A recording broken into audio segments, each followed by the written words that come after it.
Hey everyone, Mark here tonight at Discover Your Home, and what we're going to talk to you guys about tonight is 5 ways to make a kitchen remodel more cost effective. Sounds good.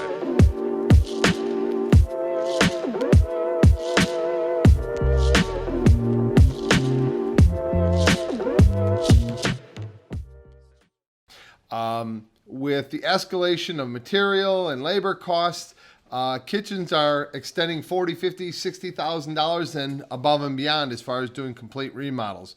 So sometimes you get a little shocked by that number and you're like, wow, I didn't realize what it's going to cost and what's involved in it. So what can I do to make things more cost effective but get a real fresh look from my new kitchen? Okay, so number 1, I would say leave your existing floor in place if doable. If for some reason it's very dated or worn, say it's a hardwood floor, just needs to be resanded and finished, I would go that route, number 1. If not, I would think of an alternative in the realm of like a luxury vinyl plank tile. That would be the way I would go if you want to go over the top of it. It's going to add a little bit of height to your floor. You'll have to trim out around your cabinets just to make it look a little bit nicer, but that's one cost-effective way to do it, or refinishing the existing floor. If you can't, well, you can't. But that would be a big thing to save you some dollars. Number 2, let's talk about, instead of replacing the cabinets, let's take the cabinets we have, try to either reface the doors or paint the cabinets. There's some great products out there. These acrylic urethanes are fantastic. They also have a clear top coat that, if you use a UV light, can harden the paint up quicker and will do a real nice job. So there's a couple different products out there. In that realm, if you're going to go ahead and paint your cabinets or even reface them, you're going to want to change probably the hardware that you have on there. A lot of times, homes that we see that are people that are going to redo their kitchens, a lot of the cabinets didn't even have handles on them. So let's add handles.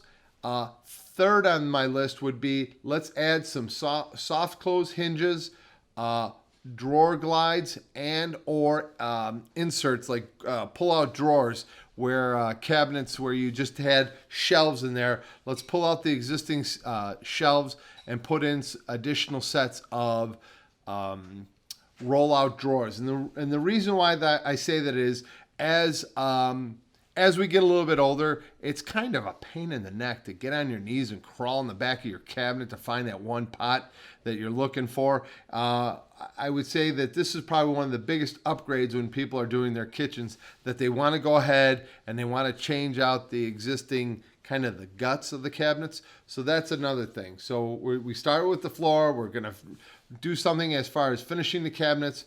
Third, we're going to go ahead and change some of the soft close drawers, the rails, putting in interior shelves that pull up. That's number 3. Number 4 is change your plumbing fixture. You can possibly change your sink.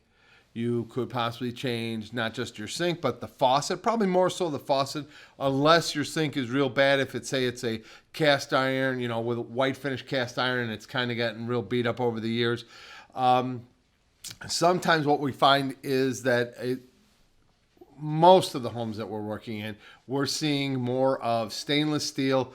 Do a little cleanup on that. Generally, you probably won't replace anything with the like type of finish that you already have. You're going to probably end up leaving that in place with a lot of the existing sinks that are in homes today. I would change the faucet out, maybe convert to a gooseneck with a wand on it, so you can go ahead and clean a little bit better, especially in your sinks and stuff. And then I would say 5th would be electrical fixtures. Lighting is really changed. Say your house is 30 years old and you've been there 20 years. You bought the place when it was used and it had existing light fixtures. Well, lighting has changed, especially with LED lighting.